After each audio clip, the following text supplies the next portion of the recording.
Okay, so in this recorded lecture, we are focusing on general deduction. Under this discussion, we have the several contents. Deduction allowable under Section 68, subsection 1. Losses and outgoings to the extent incurred. The first limb of the Section 68, subsection 1. The second limb of the same section. And then expenses in gaining exempt income, specifically on taxation and interest. Now, deduction under or deduction allowable under Section 68, subsection 1, okay, of the ITA.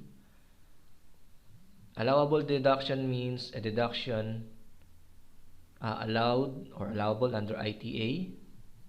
No exact definition though. So which means you have to rely on other provisions or case laws. There will be two categories of deduction. There will be a general one, which we will be focusing on our recorded lecture, and then a specific.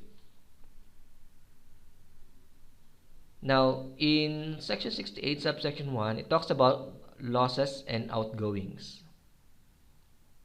So it says here, all losses and outgoings to the extent to which they are incurred in gaining or producing the assessable income, or are necessarily incurred in carrying on a business for the purpose of gaining or producing that income.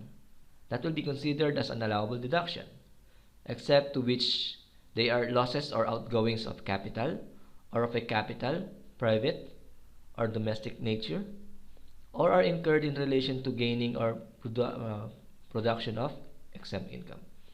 So, in considering if it is a loss or outgoings, you have to look into what is the purpose, why they incurred the expenses. Is it related to running the business, related to achieving the income? Will that be incurred because you have acquired a capital asset, or is it incurred and you had received an exempt income? So this will affect how you will classify or how you will be considering it as allowable deduction. So let us look into the details. Okay.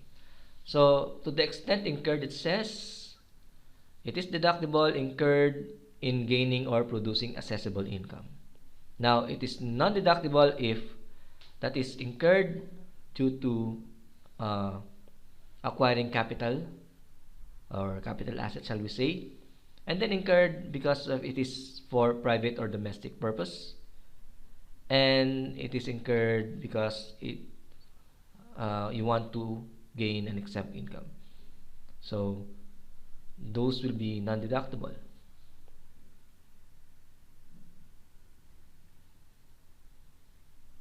Okay, so necessarily incurred on carrying on a business, that is discussed in Ron P. Bon, Tin, NL versus FCT case law. It says expenditures should be appropriate for and related to carrying on the business of a business to produce income. So if a business is incurring something which is not necessarily needed for the business or not related to running the business, then those will not be considered as allowable deduction. So you have to be clear on determining this. Like for example, if you're running a trade store, or you have your company which serving or providing goods and services, and then you have to pay the salary. Okay, these guys you have hired will be of course working under you, and then you have to pay. That's basic. So the amount that you're paying to the staff you hired will be of course necessary. If you don't pay them, they will not they're not supposed to work there. Okay, so you need to pay so that you will run the business. So the salary expense will be considered as a necessary outgoings that you need to pay. So that will be considered as allowable deduction. Okay, how to determine if the company is carrying on a business? So the first one is profitability. The fact that the profit is being made is a strong indication that the business is being carried on. Of course, if you are earning profit from it, you're obviously carrying on a business. Size. The bigger the operation, the more likely it is that the business is being carried on, but business can be carried in a small way. So it doesn't mean that you have a small business, you're not carrying a business. But it's pretty obvious that the bigger the operation that you have, it is more likely that it will be considered as a business which is carrying on. The next one is effort. If the activities involve a substantial and regular effort over a period of time, they are more likely to constitute a business. So just imagine if you had just done it once. So you didn't exerted an effort towards it. You just engaged one. For example, you had sold your mobile phone. So in that case, it is not a carrying on a business because it's a one-off event and you didn't even exerted so much effort on that. But let us say you have several mobile phones and it's become a regular one, like a regular work for you. You're selling mobile phones, you're buying and then selling. Then that will be considered as carrying on a business. And then if you're keeping records of it, then most likely you will be considered as a business or doing or carrying on a business. Note that the expenses incurred before the start of the business are not deductible because trading has not yet commenced. So even if, let us say, you have paid so many pre-promotional activities before the registration of your company, those expenses that you incurred before the operation of the business is not considered as one of the allowable deductions. Now, when looking into the second limb, when you talk about capital or revenue in nature, so these are three factors mentioned in the case law, Sun Newspapers Limited versus FCT. An item has lasting qualities. So that is important, of course. If you receive an item and it has a lasting, or if you purchase something and it has a lasting quality, then that will be considered capital. Another factor that you have to look into is recurrence of use will be significant. If you purchase an item and then you are constantly or recurringly using it, so that will be considered as capital. So comparing with a piece of paper, if you have a piece of paper, you write on it, and if the usefulness of that one is already done, then you can throw it away. So in that case, the recurrence is only once. Okay, and then recurrent expenditure or a once and for all payments.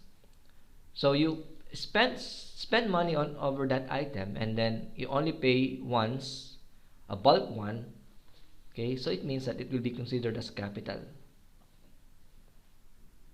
Or let us say there will be a recurrent expenditure for you to pay for that. An example will be paying on installment. You purchase office equipment and then you're paying it fortnightly. So in that case, that will be considered as capital. Okay, another one,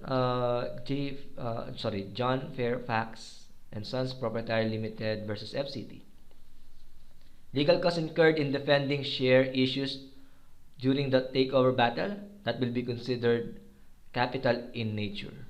Because if you defended your company and you won the case, or let's say even if you don't, you're actually not winning the case, that will be considered as capital in nature because you are trying to protect or strengthen your profit-making structure.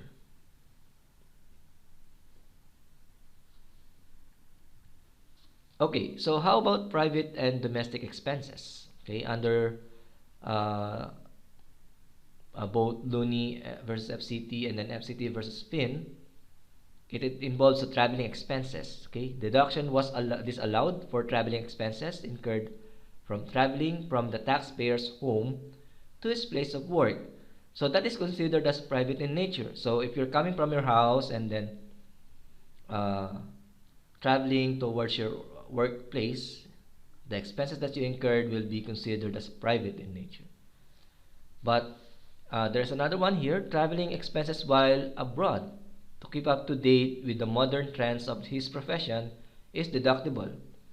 This is true because if you upgrade, or let us say update your knowledge uh, with regards to your profession, or with regards to your craft, that is actually considered a necessary expenses for you to provide better services to the company, or let us say to your client if you are a professional.